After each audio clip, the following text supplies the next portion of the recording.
How to delete a Threads post. Hi everyone, I'm here to assist you today. Without any delay, let's jump right in. First, open Threads on your device. Make sure you're logged into your account. Then, click on your profile at the bottom right corner of your screen.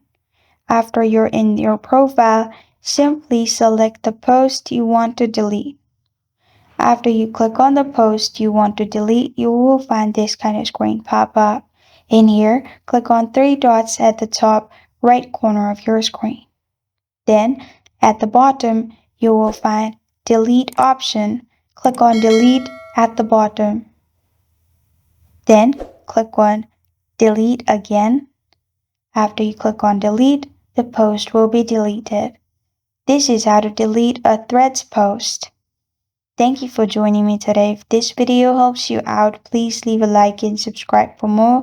Got a question or want to suggest a topic? Comment below. Thank you for watching.